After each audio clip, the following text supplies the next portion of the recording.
I never imagined that the cruelest words I would ever hear would come from the lips of my own son. That night, while the house smelled of cinnamon and roasted turkey, while the candles flickered with a golden light, he looked at me and said I should eat alone in the kitchen. My heart froze in that instant, but I forced a smile so the others would not see how broken I was. I want to tell you this story, not because it is easy for me, but because silence only feeds humiliation, and I no longer wish to remain silent. For weeks I had prepared for Christmas as if it were the most important event of my life.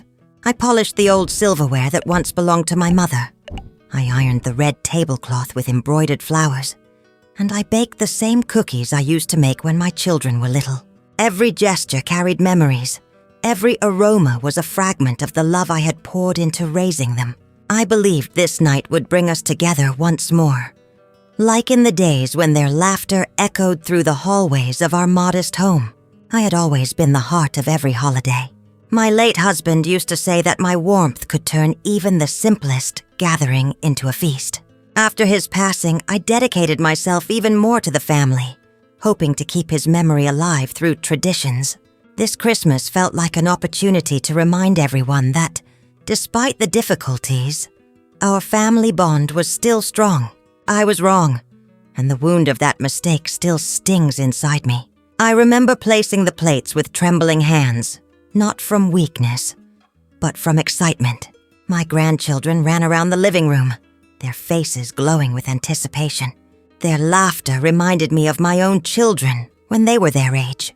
I whispered to myself that all the sacrifices, all the sleepless nights, and all the tears shed in secret had been worth it. That illusion would soon shatter, but at that moment, it felt real and comforting. The house was filled with voices, the warmth of the oven spreading like an embrace. The turkey roasted perfectly, and the golden crust promised a meal to remember. I carried the dishes to the table, feeling proud of every detail.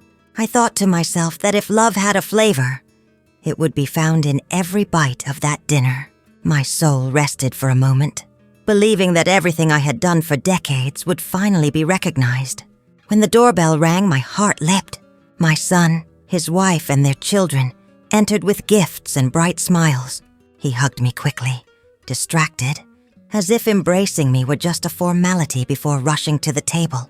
I ignored the sting in my chest and chose to see only the good. He was there, under my roof, on Christmas Eve. That alone, I told myself, was already a blessing. We sat around the table, and for a brief instant, I felt the warmth of belonging. The candles reflected in the glassware, and everyone's eyes sparkled with expectation. My granddaughter whispered that the food smelled delicious, and I kissed her forehead with gratitude. For that short span of time, I thought the night would be like the ones I had always dreamed of, where love overshadowed every wound. But as the chairs filled, I noticed a shadow pass across my son's face. He frowned at the table as if something disturbed him. Then, with a coldness I had never seen before, he looked at me and said I should eat alone in the kitchen because the table was too crowded. My world collapsed in that second. Though the room remained silent, I felt the stares of everyone fixed on me, some confused, others embarrassed, but no one said a word. I picked up my plate, my hands trembling, and walked slowly toward the kitchen. Each step echoed in my ears like the beat of a drum announcing defeat. I could still hear the laughter of the children, the clinking of glasses, the murmured conversations. But I no longer belonged there. In the kitchen, the dim light and the solitude embraced me. My plate was full, but my heart was empty. Memories flooded me while I sat at the small wooden table. I saw myself younger, holding my son in my arms, feeding him with spoonfuls of soup, watching him sleep peacefully. I remembered the nights when I worked late just to buy his school books, and the countless sacrifices I made so he would never feel less than anyone else. That child had grown into the man who now sent me away from the table as if I were a burden. The food lost its taste. I forced each bite, but it felt heavy in my throat. My eyes burned with unshed tears, and I told myself not to cry, not tonight, not in front of the children. They should never associate Christmas with sorrow. Yet my heart screamed inside, begging for just a fragment of respect, for a single word of kindness. None came. The voices from the dining room carried through the walls, muffled but clear enough to remind me of my exclusion. They toasted, they shared stories, they lived the moment I had dreamed of, but without me. I felt like a ghost in my own home, present but unseen, alive but forgotten. My only companions were the ticking clock and the shadows stretching across the walls. I thought of leaving the plate unfinished, of going to my room and letting the night end in silence. But something stronger held me there. Maybe it was pride, maybe it was pain. But I sat still, enduring the solitude like a punishment I had never deserved. I told myself I had to survive this moment, because one day the truth would come to light. I closed my eyes and prayed silently, not for myself, but for my family. I asked for their hearts to soften, for their eyes to open, for their souls to understand that no table, no matter how crowded, should ever exclude the one who gave them life. My prayer floated in the silence, and though unanswered, it brought me a fragment of strength. The minutes passed like hours, and the warmth of the food turned cold. My hands rested on the table, my shoulders slumped, yet my spirit refused to break.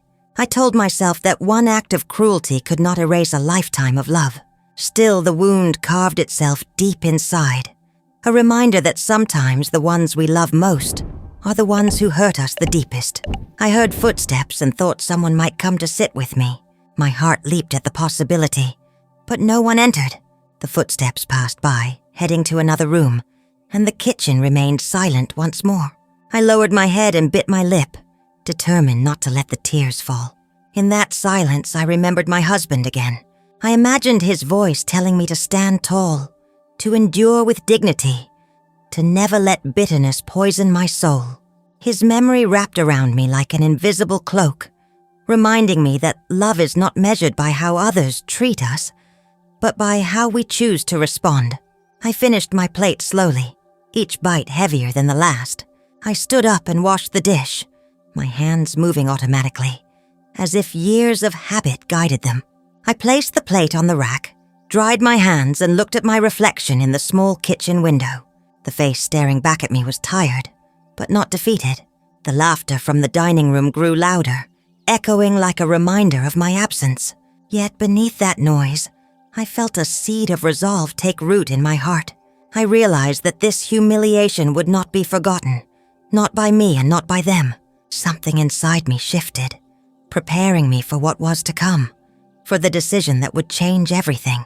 That night was not the end, but the beginning of a new chapter in my life. And while I sat alone in that cold kitchen, I knew the day would come when they would understand the weight of their silence, the cruelty of their indifference, and the price of underestimating a mother's heart. That realization lingered as the night carried on, setting the stage for what would follow in the days ahead. When I tell you what happened next, you might think it sounds like something taken from a cruel story, rather than real life. But I lived every second of it. That Christmas dinner, the one I had dreamed about for months, turned into a night of humiliation that still burns inside me. The words my son spoke cut through me like a knife. "Eat alone in the kitchen," he said, as if I were no longer worthy of sharing the same table as my family. It was not just the order that hurt me. It was the silence that followed. The room froze for a moment after his command. I remember the glances exchanged between my daughters-in-law, the awkward shuffling of chairs, the children who stopped laughing for just a second before continuing as if nothing had happened. No one rose to speak for me. No one whispered that it was unfair. I felt like I had been erased from the scene, reduced to an invisible figure who existed only to cook and serve. That night I learned that silence can be louder than words. I gathered my plate in my hands. Though my fingers trembled so much I feared I might drop it. My eyes scanned the table one last time, hoping for a hand to reach out, a voice to call me back. None came. My son avoided my gaze, as if what he had done were simply practical, a decision without emotion. But I knew better. I knew that behind his eyes was the unspoken thought that I no longer belonged in the center of the family I had built with my own sweat and tears. When I entered the kitchen, the air was colder than in the dining room. The chairs were empty, the small table waiting for me like an exile's corner. I sat down slowly, trying to keep my dignity intact. But my body felt heavy, as though carrying the weight of all the years I had given to those who now treated me like a stranger. Each bite of food was a reminder that I was alone, abandoned not by fate, but by the very people I had loved most. In that moment, memories came rushing back. I saw myself staying up late into the night, sewing clothes for my children when money was scarce. I remembered walking miles under the sun to sell vegetables at the market so they could have shoes for school. I recalled the laughter of Christmases past, when the table was smaller but full of warmth, when no one dared imagine that I would ever be sent away from it. Those memories made the present moment even more unbearable. The worst part was not the food turning cold in front of me, nor the distance between me and the rest of the family. The worst part was the knowledge that my silence had made it possible. I had always taught my children to respect, to value, to honor their elders, but perhaps in shielding them from life's harshness, I had made them blind to the very heart that had carried them through. That thought stung sharper than any word. I could hear laughter from the dining room, the clinking of glasses, the toasts being made. My son's voice rose above the others, full of authority, as if nothing had happened. Each sound felt like a wall being built between us, higher and higher, until I could no longer see the family I thought I knew. My grandchildren's voices mixed with the noise, and I wondered if they would remember this night, if they would grow up thinking it was acceptable to treat someone this way. I wanted to stand, to shout, to ask how they could do this to me, after everything I had given them. But instead I sat in silence, because dignity was the only thing left to me. I told myself that a storm always passes, that perhaps tomorrow my son would apologize, that the wound would heal. Still, deep down, I felt a truth I did not want to face. There are wounds that never close, only scars that remind us of what we endured. When the dinner ended, no one came to the kitchen. The dishes were cleared from the main table. Laughter faded as coats were collected, and eventually the house grew quiet again. I was still there, in that small chair, staring at the crumbs of food that I could no longer eat. The night that had begun with light and joy had ended in shadows and solitude. I felt as though my heart had aged years in just a few hours. In the days that followed, the memory of that night would not leave me.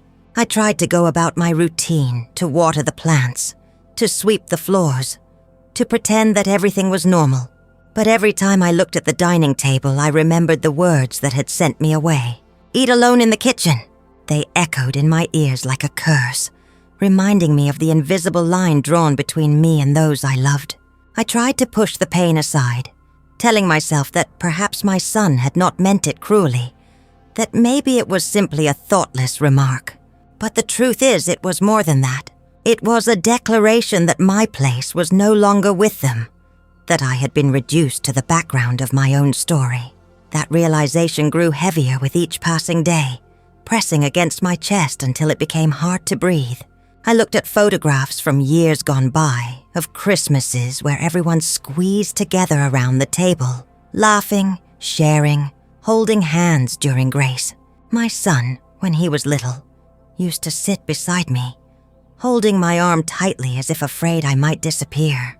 How had that boy become the man who exiled me from the table? What bridge had collapsed between us without me noticing?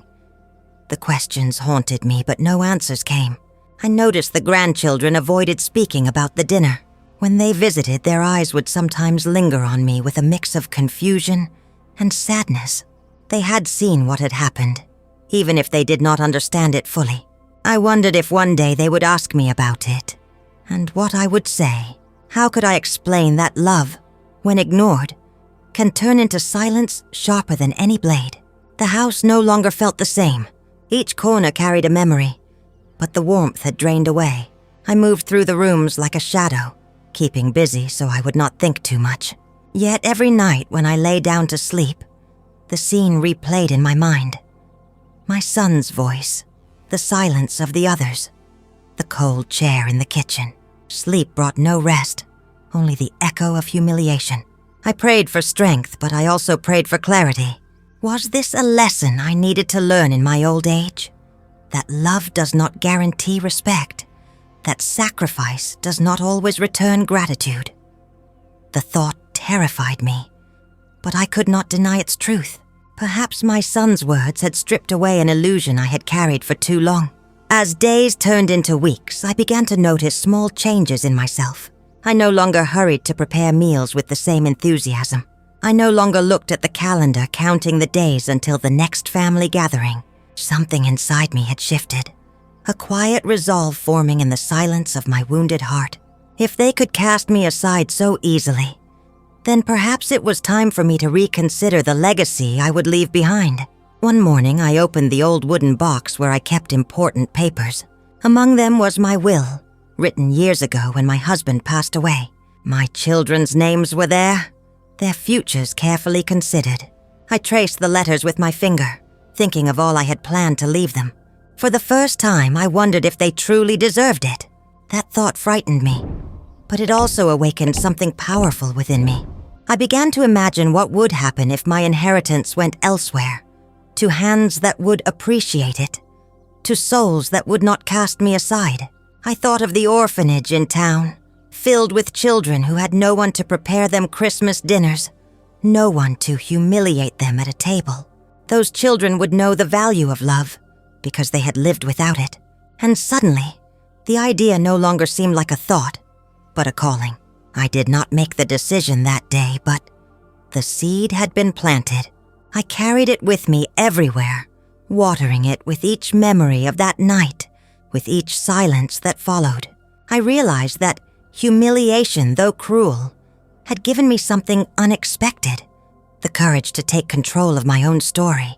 The same words that had cut me down now pushed me to rise in a way no one would expect. The days rolled on, and Christmas faded into memory for everyone else. But for me, it remained alive, not as a celebration, but as a turning point. My son had tried to send me to the kitchen to hide me away from the table. But he had no idea that his words had set in motion a choice that would change everything for the family. A choice that would one day return to them with the same weight as the silence that night. I want you to picture this with me, because every detail of that night is burned into my memory. The kitchen was dim, lit only by a single bulb that cast long shadows across the walls. I sat at the small wooden table with a plate of food in front of me. Food I had cooked with love. Food that had once been meant to bring joy to the whole family. But in that moment, it was just me and that plate, a silent reminder of my exile. I had been pushed away from the warmth of the table I had built with my own hands. The chair beneath me felt harder than ever, though it was the same chair I had used for years.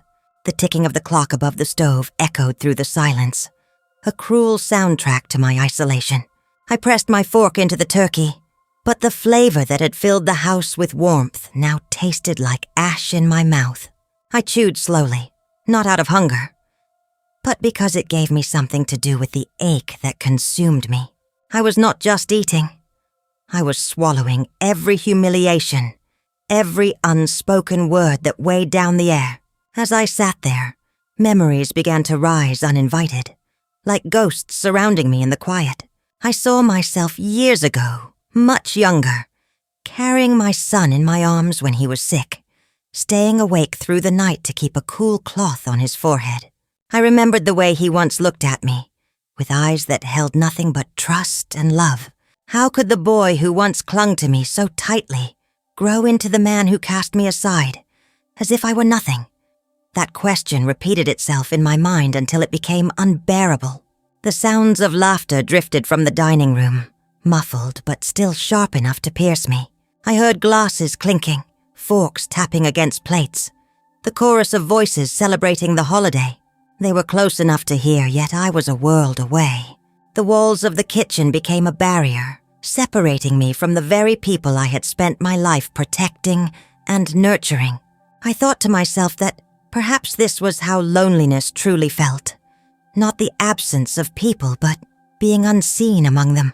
I looked at the table before me, the plate, the fork, the crumbs of bread. This was my Christmas.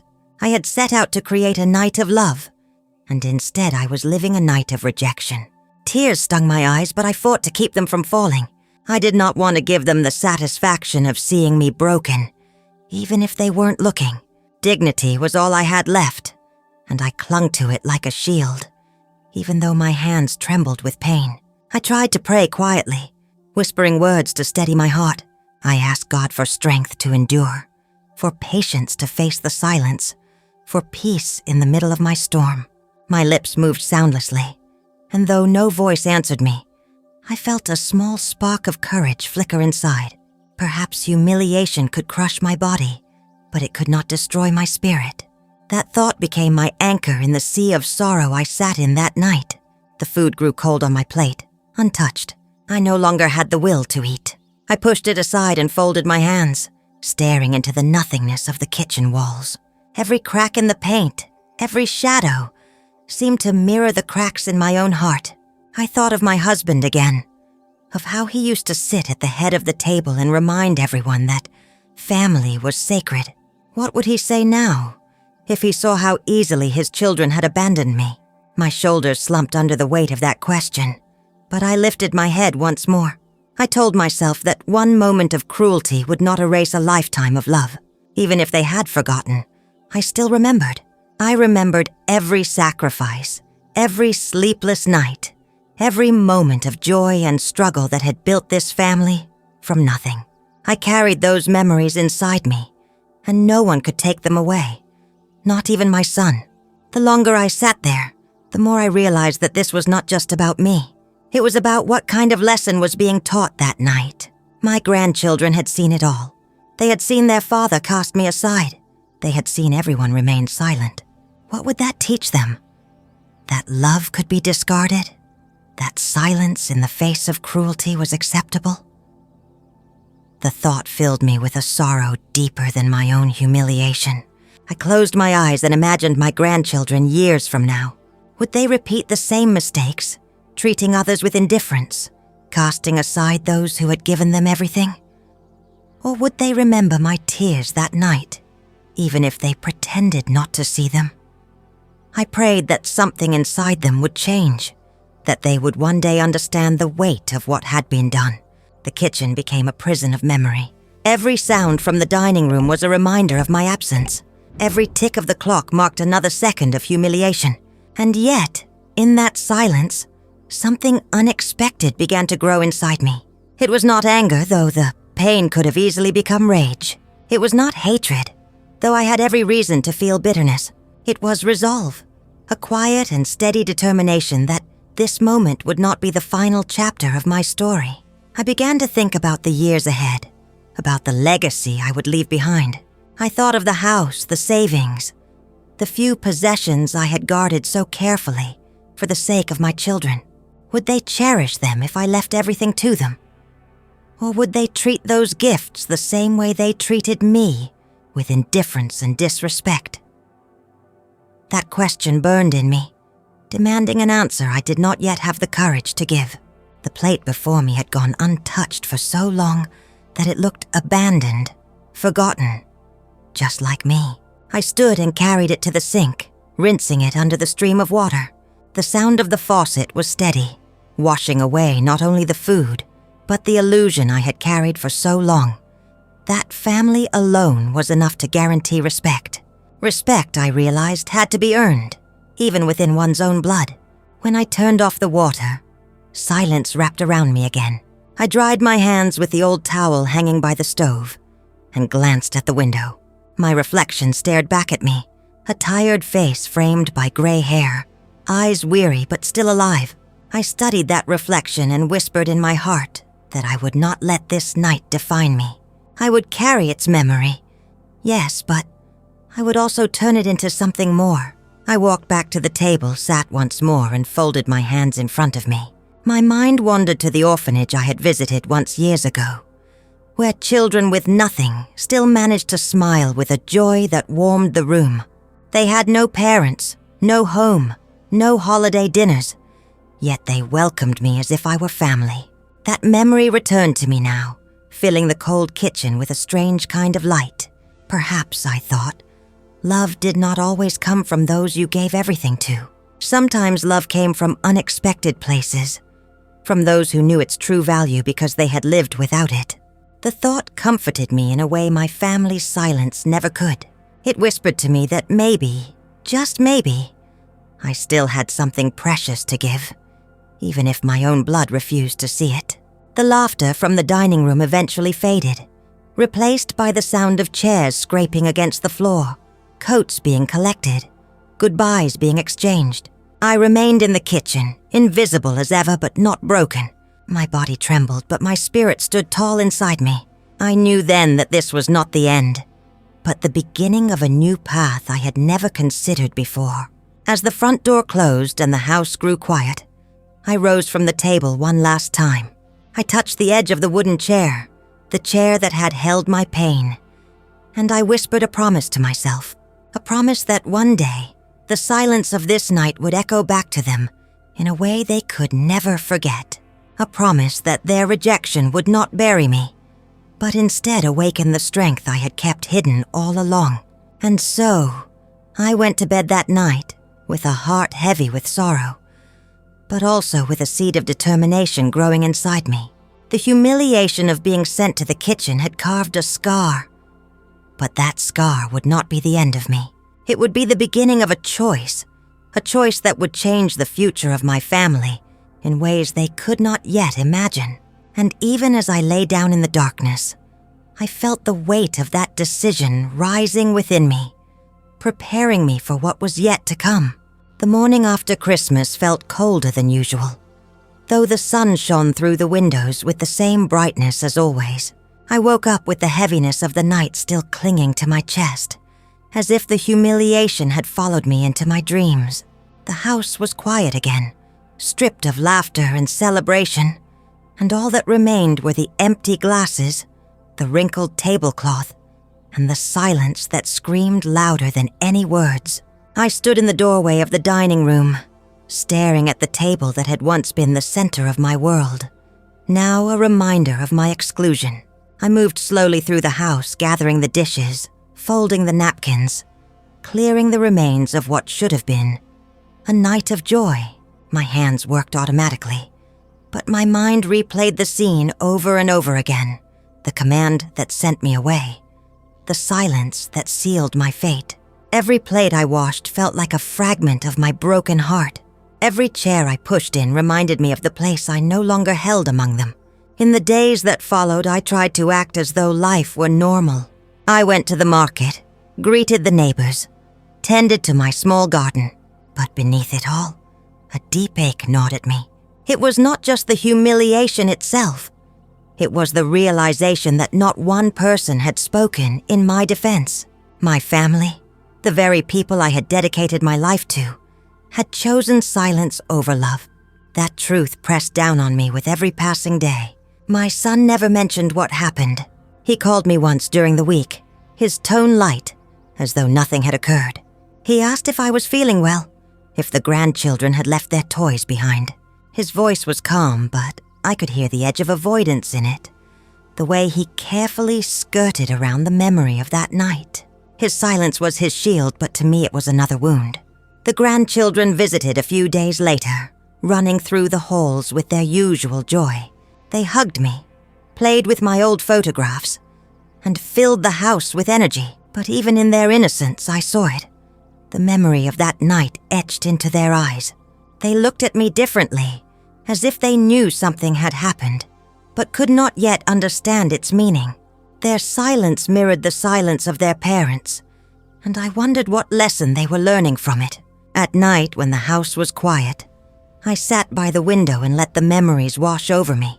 I thought of all the years I had spent holding this family together, of the sacrifices that had become second nature to me. I remembered the Christmases when my children were young, when we had little money but shared endless love. Back then, the table was not perfect, but it was ours.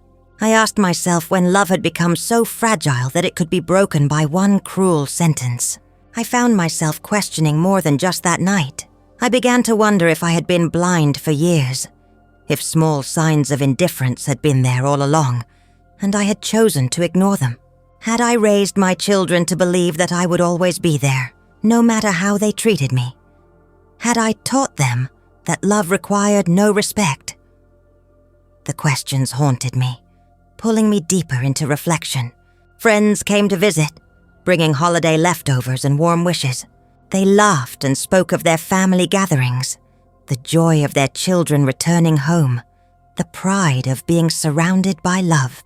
I smiled politely, nodding at their stories, but inside I felt the sharp sting of comparison. Their words painted the picture of what I had once dreamed my Christmas would be. Instead, I had lived the opposite, a night of exclusion and shame. The days passed slowly, each one stretching longer than the last. I tried to keep myself busy, sewing, baking, cleaning, but the silence of the house weighed on me. It was no longer the peaceful silence of solitude. It was the heavy silence of abandonment. Every corner of the house reminded me of my loneliness, and every object seemed to carry a memory that hurt to recall. I noticed that my enthusiasm for small joys began to fade. The flowers I once tended with care wilted in their pots. The recipes I loved to prepare lost their flavor in my hands. Even the books I used to read at night gathered dust on the shelves. It was as if my spirit had dimmed, dulled by the indifference of those I had given everything to. And yet, beneath that dimness, something new began to stir. One evening, I opened the drawer where I kept old letters and photographs. I found birthday cards my children had once made me, drawings from when they were little, filled with words like, "I love you, Mom. You are the best." Tears filled my eyes as I traced the faded ink with my fingers. What had changed? Had they outgrown their love for me? Or had I outgrown my place in their hearts? The thought tore at me, but it also fueled a new resolve. I realized then that I could not change the past, nor could I force them to see me differently. But I could decide how I would be remembered. I could decide where my love, my legacy would go. That night planted a seed inside me, a seed that would grow stronger with each day of silence, with each reminder that my sacrifices had been taken for granted. The weeks turned into a quiet rhythm, yet the memory of that night never faded. Every time I walked past the dining room table, I felt the echo of those words. Every time I sat in the kitchen, I saw myself alone on Christmas night, holding back tears. The pain became a shadow that followed me everywhere, reminding me of the truth I could no longer ignore. But pain has a way of shaping strength, and slowly I began to feel it shaping me. I no longer saw myself only as a victim of my son's cruelty, but as a woman with the power to make a choice. I could let the silence bury me, or I could rise above it. The thought of rising terrified me, but it also gave me a sense of freedom I had not felt in years. I started to think about the orphanage again, about the children I had once visited. They had so little, yet they gave so much joy. They had no parents, no inheritance, but they had gratitude in every smile. I wondered what it would mean to give my love, my legacy, to them instead of to those who had cast me aside. The idea no longer seemed impossible. It began to feel like destiny. My nights grew restless, filled with dreams of children's laughter not from my own blood, but from those who truly valued love. Each dream left me with a clearer vision of what I needed to do.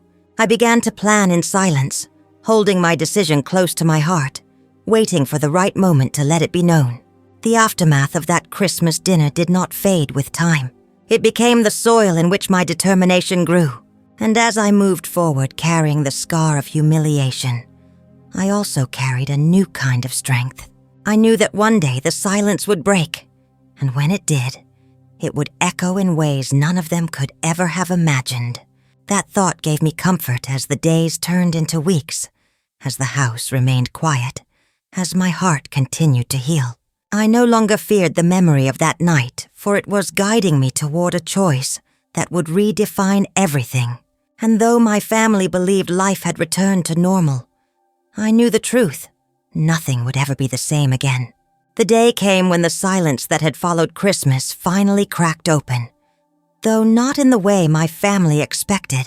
It was a gray afternoon, weeks after the humiliation that had cut me so deeply, when I received a letter from my lawyer reminding me of something I had long forgotten. My will. I had written it years ago, after my husband passed away, carefully listing my children as the heirs of everything I owned. At the time, I believed it was the natural order of things, that what I had built and saved should one day belong to them. But after what happened on Christmas night, I could no longer see it that way. I sat in my living room holding the yellow document in my hands, reading the words slowly. My children's names were there, each one written with care, each one connected to memories of love and sacrifice. I traced the letters with my finger, but instead of pride, I felt only disappointment. I thought of how they had looked away when I was humiliated, how they had chosen silence over respect, and suddenly the idea of leaving everything to them felt like a betrayal of my own dignity. I knew this was not a decision to be taken lightly. Changing a will is more than a legal adjustment. It is a declaration of what truly matters in the end. I closed my eyes and remembered the faces of the children at the orphanage, the way they had clung to me when I visited years ago. Their smiles wide, despite having so little. I remembered how they thanked me for the simplest gifts, how their eyes lit up at the smallest kindness. In their gratitude, I saw something my own family had long forgotten. The next morning, I walked to the lawyer's office with slow but steady steps. My hands trembled as I entered, but my heart carried a determination I had never felt before. The lawyer greeted me politely, unaware of the storm raging inside me. I handed him the old document and told him it needed to be changed. His eyebrows lifted in surprise, but he said nothing, simply preparing the papers for me to sign. As I sat there, pen in hand, I felt the weight of my decision pressing down on me. This was not revenge, though some might see it that way. It was justice, not for me alone, but for the values I had lived by my entire life. I had given everything to my children, and in return they had given me silence and shame. But there were others in this world who would cherish what I left behind, who would honor my memory instead of burying it under indifference. I signed my name with a steady hand, each stroke of the pen freeing me from the chains of disappointment. My estate, my house, my savings, all of it would go to the orphanage. When the lawyer asked if I was sure, I lifted my head and told him yes. More certain than anything in my life, I said. My voice carried a strength that surprised even me, as if the humiliation of that Christmas had forged something unbreakable within me. Walking home, I felt lighter than I had in months. The air smelled fresher.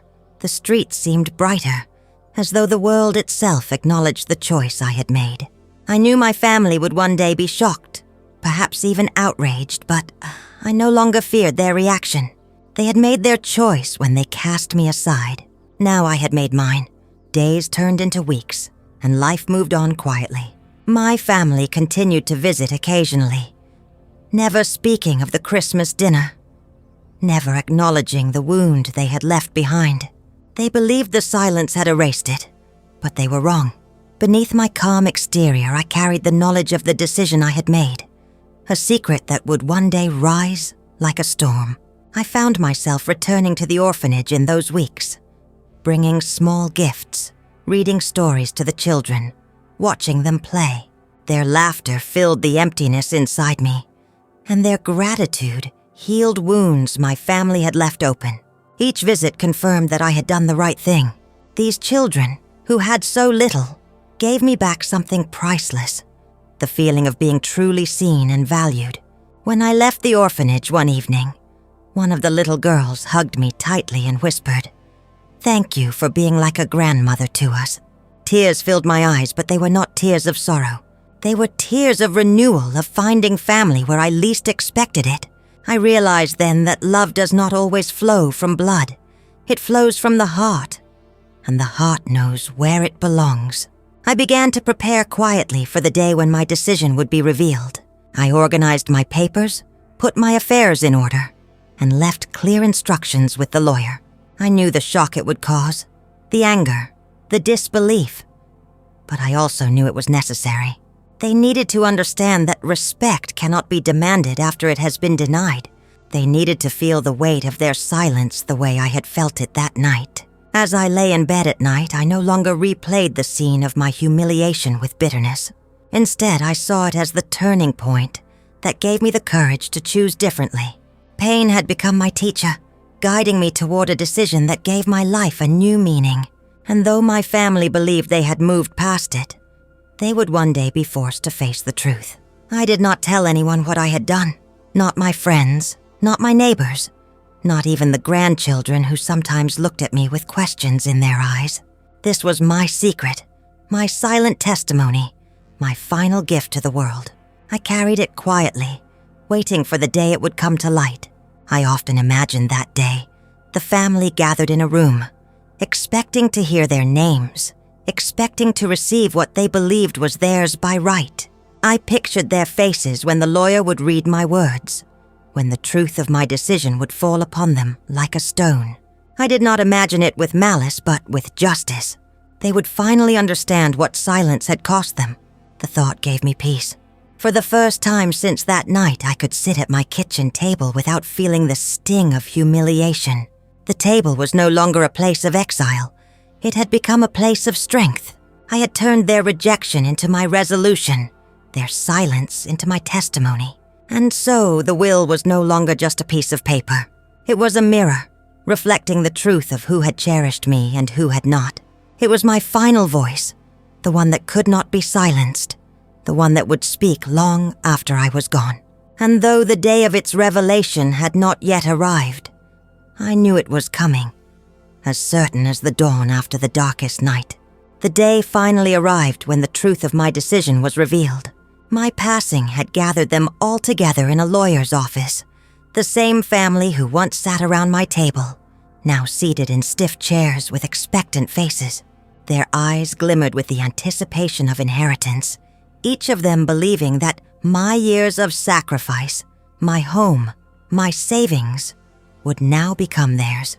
They whispered among themselves, speaking of what they would do with the money, who would take the house, how they would divide the rest. None of them expected what was about to come. The lawyer entered the room with calm authority, carrying the sealed envelope that held my final words. He greeted them politely and sat down, unfolding the papers with deliberate slowness. The air grew heavy as silence filled the room. Every eye turned to him, waiting for the confirmation of their expectations. My son, the same one who had sent me away from the table, leaned back in his chair with an air of confidence, certain he would be the primary heir. The lawyer began to read, his voice steady and clear. At first, he spoke of my life, of the years I had built with love, of the sacrifices I had made for my family. Heads nodded around the room, though their minds remained fixed on what they would receive. But then the words shifted, and the air seemed to crack as he declared that everything, my house, my belongings, my savings, would not go to them, but to the orphanage in town. The room fell into stunned silence. The faces around the table changed instantly. My son's confident smirk vanished, replaced by confusion and disbelief. My daughters-in-law gasped, whispering harshly to each other. The grandchildren looked around wide-eyed, unable to understand the magnitude of what had just been said. Anger rose quickly, like fire spreading through dry wood, and soon the room erupted with protests. My son stood, his voice trembling with rage. "This must be a mistake," he demanded, his fists clenched as he argued with the lawyer, insisting that I would never do such a thing. But the lawyer remained calm, pointing to my signature at the bottom of the document, reminding them that this was my clear and final decision. My words were law now, and there was no undoing them. The silence that followed was heavier than any I had ever known. It pressed down on each of them, forcing them to face what they had never considered, that their actions, their silence, their neglect had consequences. Some lowered their heads in shame, unable to meet the eyes of others. Others continued to argue, their voices cracking as they tried to find excuses. But there were no excuses left. One of my daughters-in-law wept quietly, her tears falling onto her lap as she whispered that perhaps they had taken me for granted. My son, however, paced the room like a man caged, furious at the injustice he now felt, blind to the fact that it was his own cruelty that had carved this fate. The grandchildren sat still, too young to understand the legalities but old enough to sense the storm. They looked at each other with questions in their eyes, questions no one dared to answer. The lawyer continued to read, detailing how my estate would be used to build new classrooms, to buy clothes and food, to give the children at the orphanage the life my own blood had denied me. Each sentence was a mirror held up to my family, reflecting their indifference, showing them the cost of their silence that night. With every word, the truth pressed harder against their hearts. I had written a letter to accompany the will, and the lawyer unfolded it last. In it, I explained that love without respect is not love at all, and that silence in the face of cruelty is a wound deeper than any spoken word. I told them that while they had chosen to let me eat alone in the kitchen, the children at the orphanage had chosen to see me as family, and so my legacy belonged to them. The letter ended with a single sentence: "Those who do not cherish love do not deserve its rewards." The words hung in the air like a judgment none could escape. My son sank into his chair, his face pale, his hands shaking. For the first time in years, he was speechless, stripped of the authority he had wielded so carelessly. My daughters-in-law avoided his gaze, their shame heavy on their shoulders. The grandchildren clung to each other, silently absorbing the lesson that would stay with them for the rest of their lives. As the lawyer folded the papers and placed them back into the envelope, the room remained thick with shock and regret. No one spoke, for there was nothing left to say. The inheritance they had expected was gone, given to strangers in their eyes, but to me, those children were no strangers. They were the family I had chosen, the family that had given me back the dignity my own had taken away. The walk out of that office was heavy for them, each step burdened with the weight of what they had lost. Some left in anger, their voices raised in protest, but their fury could not change the truth. Others left in silence, carrying the guilt of knowing that they had stood by and said nothing when I needed them most. Each of them left with empty hands, but heavier hearts than they had carried in. And yet, beyond their shock, beyond their regret, something else lingered. A lesson, sharp and undeniable, that they could not erase. They had thought love was their right, that inheritance was their reward, but they had been wrong. Love must be nurtured, respect must be shown, and silence in the face of cruelty has consequences that echo far beyond a single night. As they stepped into the light of day, they realized the truth.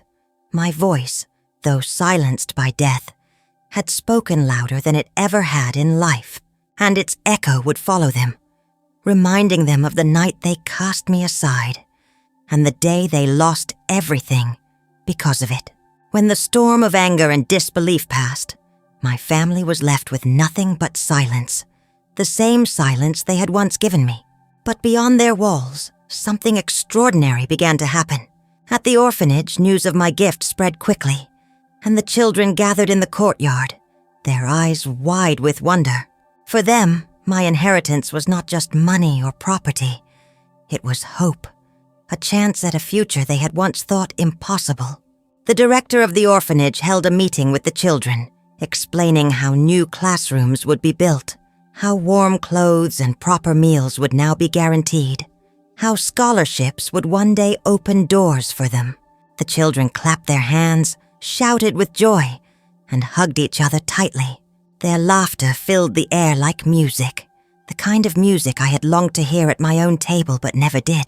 In their joy, my memory lived on brighter than ever. A plaque was placed on the orphanage wall with my name engraved, not as a wealthy benefactor, but as a grandmother to all. The children would touch the plaque gently when they passed, whispering thank you, as if speaking directly to me. They drew pictures in my honor, small hands sketching flowers, hearts and smiling faces, and hung them in the hallways. In those drawings, I found the recognition I had never received from my own blood. Meanwhile, my family's life had changed in ways they could not have imagined. The house they thought would be theirs remained full of memories, but it no longer belonged to them. The savings they had already spent in their minds vanished into the hands of children who valued every coin. Each of them faced the bitter truth. Their silence at that table had cost them more than they ever dreamed possible. And though they tried to bury their shame, the whispers of the town followed them everywhere. Neighbors spoke in hushed tones about what had happened, how a mother had been sent to eat alone in her own kitchen, and how her children had lost everything because of it. Some pitied them, others judged them, but all agreed on one thing: respect is the inheritance that matters most. My family could not escape that truth, for it was written in every stare, every whispered conversation, every reminder of the legacy they had lost. But the story did not end in bitterness. My decision was not born of revenge. It was born of love. A love that sought a home where it could be cherished. And in the orphanage, that love flourished. The children studied in new classrooms, wore warm coats in the winter, and shared meals that filled not only their stomachs, but their hearts. Each day they lived the lesson my own family had ignored, that love, when nurtured, multiplies beyond measure. My grandchildren, though too young to understand fully at first, grew into the lesson with time. They remembered the night they had seen me sent away, the silence they had felt in their bones, the shame that lingered in the air. As they grew older, they spoke quietly among themselves, asking why no one had defended me, why their father had been so cruel, why they had done nothing. Those questions became seeds of change in their hearts, guiding them toward a different path. Some of them, years later, visited the orphanage. They saw the classrooms, the smiling children, the plaque with my name. They felt the weight of what had been lost, but also the beauty of what had been built. Tears filled their eyes as they realized that, though they had failed me, my love had not died. It had simply chosen a new home. For the first time, they understood that inheritance is not about wealth, but about the values we leave behind. And so my legacy became a story told not in hushed tones of shame, but in bright voices of gratitude. Teachers at the orphanage spoke of me as an example of courage, of dignity, of love that refuses to be silenced. Children who never knew me grew up with the knowledge that someone had cared for them deeply, someone who had chosen them when others turned away. In their hearts, I lived on, not as a victim of rejection, but as a testament to love's resilience. My family, though scarred by regret, could not erase what had happened. They carried the memory of that night with them, a scar that would never fade. Some tried to make amends by living differently, by showing kindness where once they had been indifferent. Others sank deeper into bitterness, refusing to face the truth. But no matter their choice, they could not escape the lesson my decision had carved into their lives. Silence in the face of cruelty carries a price, and love unappreciated will find a new home. In the end, my story was not about loss, but about transformation. What began as humiliation became the foundation of something greater than myself. I had been pushed away from the table of my own family, but I found a new table, one where every seat was filled with gratitude, every plate carried the taste of respect, every voice joined together in joy. That was the table where my heart finally belonged. So if you are listening to my story now, take this lesson with you. Never underestimate the power of your silence, for it can wound deeper than words. And never forget that love is the greatest inheritance we can give or receive. My family lost everything because they failed to see that truth. But in losing them, I gained a legacy that will live on in the laughter of children long after I am gone. And as those children grow, as they step into the future with the opportunities my gift gave them, my spirit walks beside them, not in bitterness, not in sorrow, but in triumph. Because love, when betrayed, does not die. It finds new soil, new hearts, and there it blooms brighter than ever before. In the end, this story is not just about a grandmother who was humiliated at her own Christmas table, but about the strength of dignity and the power of love to find a new home when it is rejected.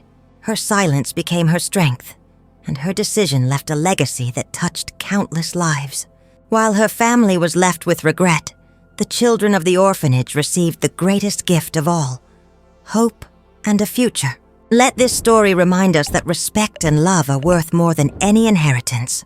If you made it to the very end of this video, write a comment saying, "I'm here, so I know you stayed with me through the whole story." Don't forget to leave a like, subscribe to the channel, and hit the bell so you never miss a new story like this one.